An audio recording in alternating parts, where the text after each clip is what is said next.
주님께서 여러분과 함께 루카가 전한 거룩한 복음입니다.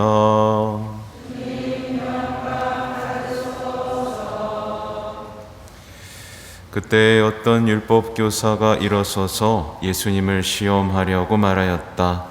스승님, 제가 무엇을 해야 영원한 생명을 받을 수 있습니까? 예수님께서 그에게 말씀하셨다. 율법에 무엇이라고 쓰여 있느냐? 너는 어떻게 읽었느냐?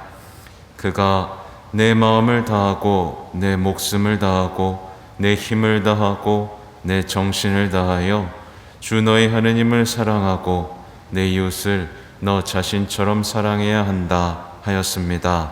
하고 대답하자 예수님께서 그에게 이르셨다. 옳게 대답하였다. 그렇게 하여라. 그러면 내가 살 것이다. 그 율법 교사는 자기가 정당함을 드러내고 싶어서 예수님께 그러면 누가 저의 이웃입니까? 하고 물었다. 예수님께서 응답하셨다. 어떤 사람이 예루살렘에서 예리코로 내려가다가 강도들을 만났다. 강도들은 그의 옷을 벗기고 그를 때려 초주검으로 만들어 놓고 가버렸다. 마침 어떤 사제가 그 길로 내려가다가 그를 보고서는 길 반대쪽으로 지나가 버렸다. 레위인도 마찬가지로 그곳에 이르러 그를 보고서는 길 반대쪽으로 지나가 버렸다. 그런데 여행을 하던 어떤 사마리아인은 그가 있는 곳에 이르러 그를 보고서는 가엾은 마음이 들었다.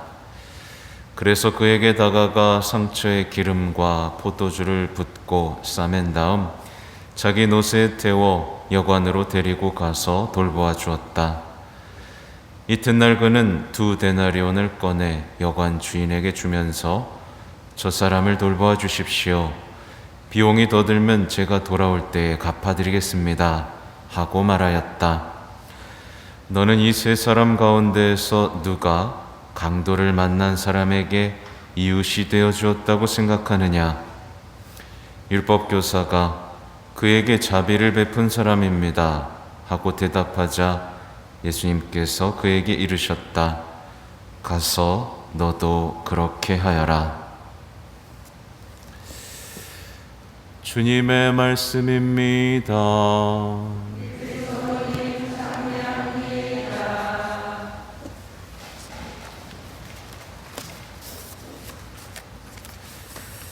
전미 예수님, 네, 오늘 복음은 제가 아까 간단하게 설명드렸죠. 네, 오늘 제 1독서, 2독서 그리고 복음은요 공통점이 있어요. 공통점이 있습니다. 말하자면 신앙의 단순함 그리고 아름다움에 대해서 이야기를 하고 있어요. 사실 이게 많이 잊혀졌죠, 그죠? 사실 우리 신앙은요 굉장히 단순합니다. 복잡하지 않습니다. 어렵지 않아요. 공부 안 해도 됩니다, 사실은. 그죠? 네. 그냥 믿고 예라고 답하면서 따르면 됩니다. 그죠? 예수님의 제자로 살면 됩니다. 근데 이 단순한 것들이 너무 복잡해지면서 우리가 많은 것들을 잃어버리기 시작했는데 이제 1독서에서 이제 모세가 이제 계명에 대해서 얘기하는데 이렇게 얘기합니다. 내가 오늘 너희에게 명령하는 이 계명은 너희에게 힘든 것도 아니고 멀리 있는 것도 아니다. 이 말씀에 동의하세요? 밑에 또 나오죠?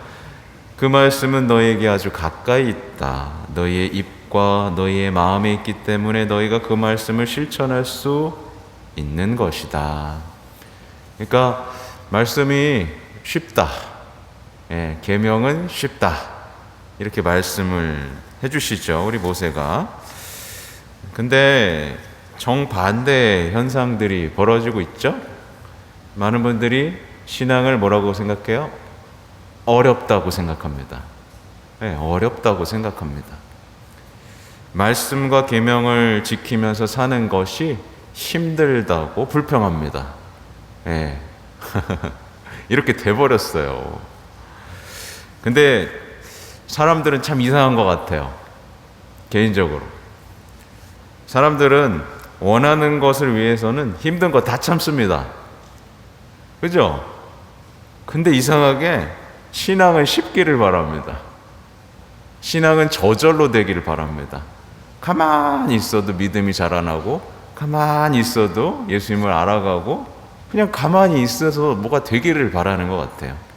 그죠? 이상하지 않으세요? 네. 세상 사람들은 온갖 노력을 다 하거든요. 네. 몸 하나 예쁘게 만들려고 밥도 안 먹고, 그죠? 운동 그렇게 힘세게 하면서, 온갖 것들을 다 하면서 신앙만 어렵다고 말을 하고 있죠. 또 계명에 대한 오해도 심각한 상황입니다. 십계명에 대한 오해가 뿌리 깊게 있어요. 사실 십계명은요, 우리 보통 이렇게 생각하잖아요. 이거 지켜야 나 구원받아, 이렇게 생각하죠. 안 지키면 혼나, 이렇게 생각하는데 틀렸습니다.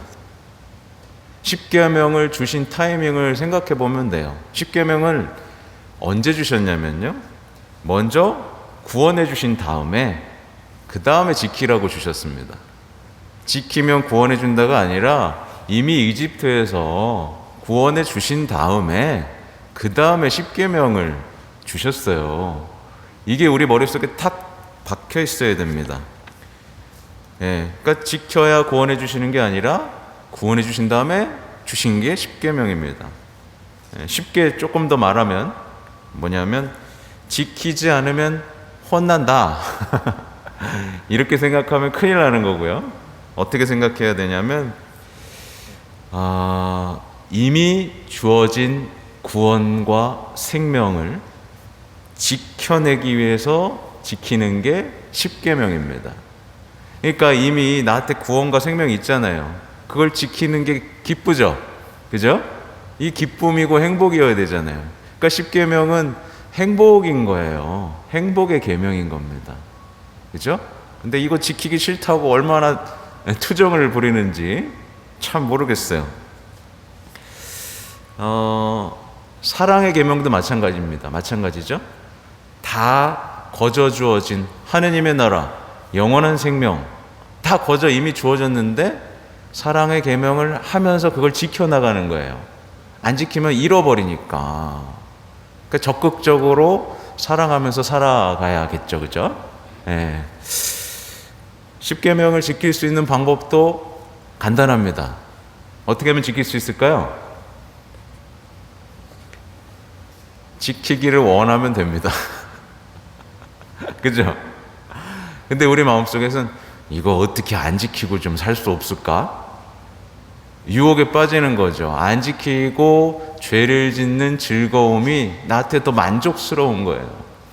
그래서 안 지키고 싶은 겁니다. 처음부터, 애초부터. 안 지키고 싶은 거예요. 지키고 싶으면 됩니다. 지키고 싶으면 되고, 말씀을 받아들이면 되고, 말씀이 나를 변화시키도록 내가 문을 활짝 열기만 하면 됩니다. 신앙은 굉장히 단순합니다. 믿고 열고 변화되면 됩니다. 근데 이게 어렵나 봐요. 어렵어요? 네, 어려운 분들이 많죠.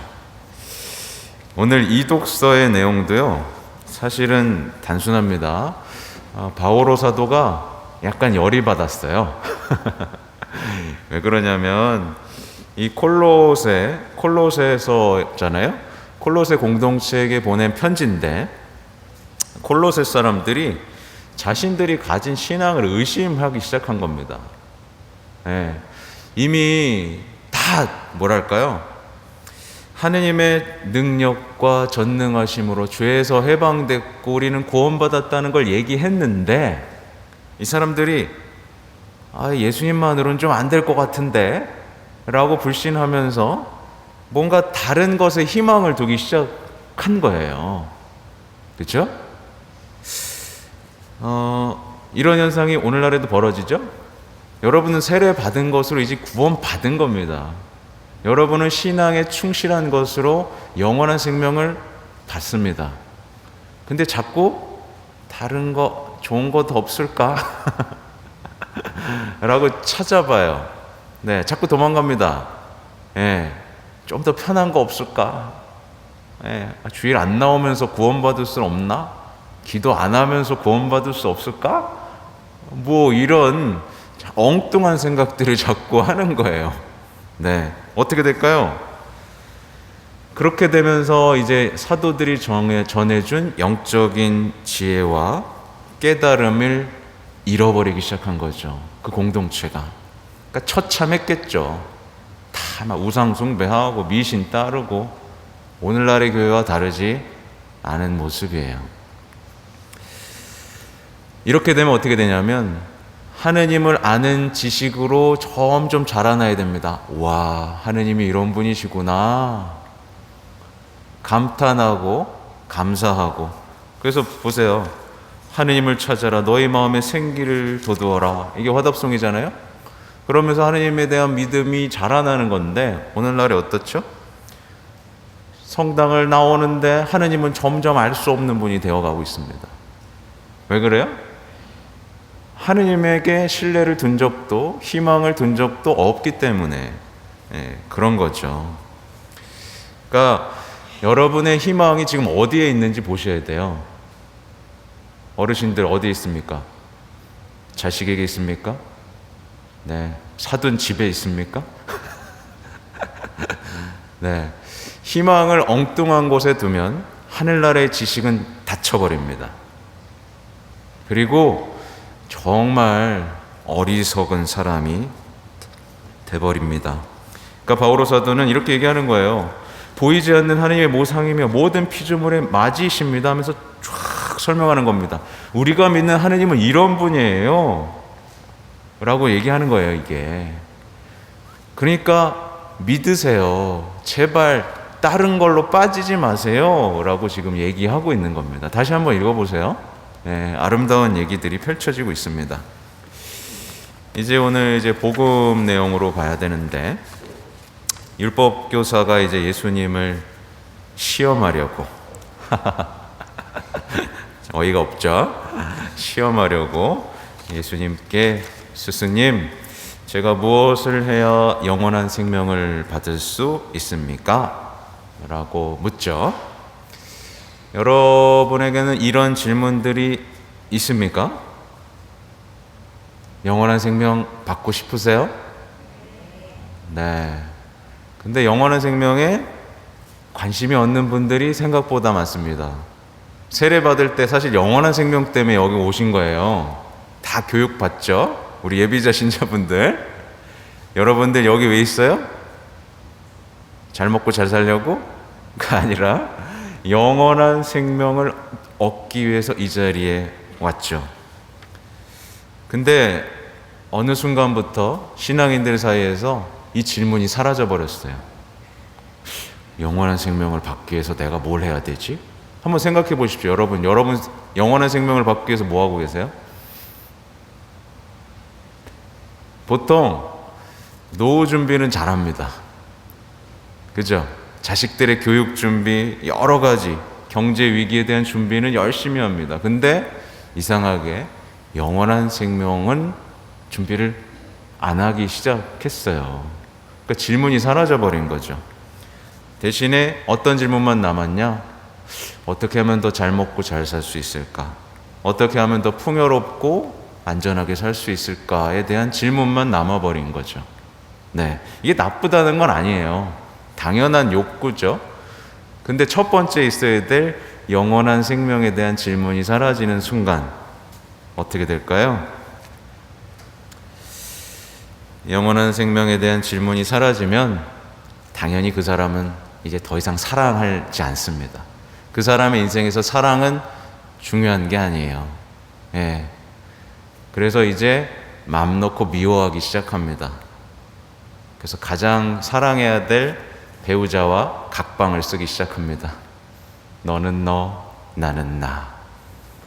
영원한 생명에 관심이 없기 때문에 사랑도 죽어가고 희망도 죽어가고 결국 믿음도 흔들릴 수밖에 없어요. 그래서 이게 나한테 중요한 질문인가 아닌가를 오늘 한번 되새겨 볼 필요가 있죠. 오늘 복음에서 재밌는 흥미로운 내용이 뭐냐면 이 율법교사가 예수님을 시험한다는 겁니다. 네, 시험한다는 겁니다. 그리고 예수님 앞에서 자신의 정당함을 주장한다는 거예요. 네. 근데 이게 남의 일이 아닙니다. 우리도 예수님을 시험해요. 시험합니다. 어떻게 시험하는지 아세요? 내가 기도를 이만큼 해놓고 성당을 열심히 나와놓고 예수님이 내 말을 들어주나 안 들어주나 시험을 합니다.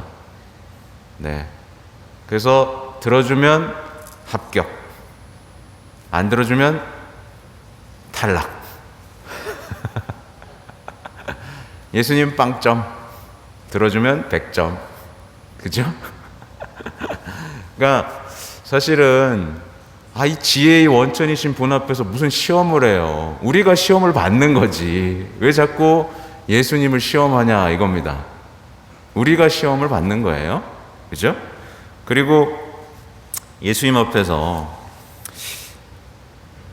자기의 정당함을 자꾸 증명하려고 합니다. 이 바리사이들처럼. 바리사이 율법학자들이 그랬잖아요. 저는 기도도 매일 하고 매일 미사도 나오고 봉헌도 이만큼 하고 네, 저 사람들보다 낫죠? 이 정당함. 이게 우리 신앙인들 속에서 자라나기 시작했어요. 네. 고해소에 찾아와서도 저 이 정도면 열심히 산 건데요 라고 이제 해명하기 시작합니다. 저는 열심히 살려고 그랬는데요. 제가 자꾸 나를 괴롭혀가지고요. 예, 저 사람 때문에. 예, 제가 좀 미워했어요. 그래도 봐줄 거죠? 네. 이런 정당함. 나름대로 저는 잘 살아왔다 라고 주장하는 신앙이 들어와 버렸죠. 오늘의 말씀은요, 사실은 되게 간단합니다. 뭐냐면 이웃에 대한 얘기잖아요. 근데 사마리아인의 비유를 통해서 예수님께서 우리에게 말씀해 주시고 싶은 바는 뭐냐? 누가 나의 이웃인지 내가 결정하지 마라 이겁니다. 누가 내 이웃이고 이웃이 아닌지 내가 결정하지 말고 자비가 필요한 이들에게 이웃이 되어 주어라 라는 얘기입니다. 네. 사실 이 율법교사 자신의 정당함을 주장했지만 이웃이라는 경계선이 확실했어요. 네. 나한테 잘해주는 사람만 이웃입니다. 그죠? 그래서 사마리아인은 끔찍히 싫어했어요. 저 사람은 미워해도 되고 죽여도 되고 증오해도 되는 그냥 아무도 아닌 사람인 거였습니다. 근데 이 시대를 보세요. 이 시대를 보면 아이들에게조차 자꾸만 교육합니다. 네 편, 내 편을 가르라고요. 이 사람은 사랑해야 되지만 저 사람은 막대해도 된다는 것이 주입되어 있습니다. 그래서 우리가 식당만 가도 어떻게 해요? 서빙하는 사람에게 막대합니다. 운전대만 잡으면 막대합니다. 옆차에게. 그죠? 그냥 우리도 은연중에 저 사람은 막대해도 되는 사람인 것을 우리가 생각하고 있는 거죠. 그죠? 이 이웃의 개념이 좁아지다 못해. 이제 가족들도 어때요? 가족들도 내 삶을 귀찮게 하면 어떻게 해요? 끊어냅니다. 이젠 가족들을 위해서조차 희생하지 않죠. 이제 자신만 알게 되었죠. 아무튼 TV를 보면서 저런 것들은 죽어도 돼 라는 말을 자주 하고요. 난민들이 죽어가도 아이고 끝. 그렇죠? 우리가 얼마나 하느님의 말씀과 멀어졌는지를 알 수 있겠죠. 그러니까 어떤 사람이 하느님을 사랑하는지 점검해 보려면 그 사람이 이웃을 사랑하고 있는지를 보면 되는데, 그건 여러분의 지금 검증할 수 있는 조건이 되겠죠. 눈에 보이는 형제를 사랑하지 않는 사람이 눈에 보이지 않는 하나님을 사랑할 수는 없다. 예. 요한복음에 나오죠. 요한일서에. 아무튼 마지막으로 제가 말씀드리고 싶은 건 오늘 중요한 얘기죠. 내 마음을 다하고 내 목숨을 다하고 내 힘을 다하고 내 정신을 다하여 하느님과 이웃을 사랑하라, 이 말씀을 하셨습니다. 이 말씀이 여러분의 삶에서 중요한 말씀인가요? 네. 늘 여러분의 삶의 중심에서 퍼져나가고 있는 말씀인가요? 네. 이게 중요합니다. 네. 이거보다 중요한 말씀이 있어서는 안 됩니다. 우리는요, 이상한 시대에 살고 있어요. 마음을 다하는 대신에 마음을 챙기는 시대에 살고 있습니다. 내 마음 챙기기도 바빠요. 목숨을 다하는 대신에 내 목숨을 어떻게 하면 보존하고 잘 살 수 있을까 하는 시대에 살고 있고, 힘을 다하는 시대가 아니라 힘을 다하는 대신에 자신을 위해서 힘을 아껴두는 시대에 살고 있고, 정신을 다하는 대신에 뭐 하고 있어요? 정신과 치료를 받고 있습니다. 그렇죠? 과연 나는 마음을 다하고 목숨을 다하고 힘을 다하고 정신을 다해서 하나님을 사랑해 본 적이 있나? 를 돌아봐야겠죠. 이거를 해볼 수 있는 중요한 기회가 하나 있습니다. 뭘까요? 기도입니다. 기도. 나는 과연 기도를 마음을 다하고 목숨을 다하고 힘을 다하고 정신을 다해서 해봤나? 네. 그래서 사실 저는 걸어다니면서 묵주 기도하는 거 별로 좋아하진 않습니다. 네, 그냥 운동하면서 기도하는 거죠. 뭐 기도하기 위해서 걷는 건가요? 모르겠네. 아무튼 그렇습니다. 그래서 여기서 마지막으로 강조드릴 건 뭐냐면, 우리가 하느님을 제대로 사랑하기 위해선 우리의 모든 것이 봉헌되어야만 합니다. 그죠? 완전히 봉헌되지 않으면 우리는 사랑할 수 없는 사람이 되죠. 예. 그래서 제가 늘 강조드리는 게 뭐예요? 하나님께 완전히 봉헌돼서 정말 사랑하고 이웃사랑으로 나가기 위해서 누구한테 봉헌해야 된다고요? 성모님께 봉헌해야 된다라는 말씀을 드리죠. 이게 성모님께 대한 참된 신심이라고. 성모님께 봉헌하는 것으로 우리가 완전히 예수님께 봉헌될 수 있다라는 얘기를 자주 드렸죠. 아무튼 많은 분들이 제 얘기에 호응해 주셔가지고 이제 7월 13일부터 33일간의 봉헌 기도가 시작되는데, 꽤나 많은 분들이 하시겠다고 말씀을 하셨어요. 도와드릴 겁니다. 아무튼 이분들 8월 15일 성모승천 대축일에 봉헌하게 되겠죠? 네. 아무튼 각자 해보시고 싶은 분들도 있을 거예요. 예, 겁내지 마세요. 그냥 책만 있으면 누구나 할 수 있는 기도입니다. 아무튼 많은 분들이 마음을 다하고 목숨을 다하고 힘을 다하고 정신을 다해서 하나님을 사랑하는 기쁨, 이웃을 사랑하는 행복을 맛볼 수 있으면 좋겠습니다. 아멘.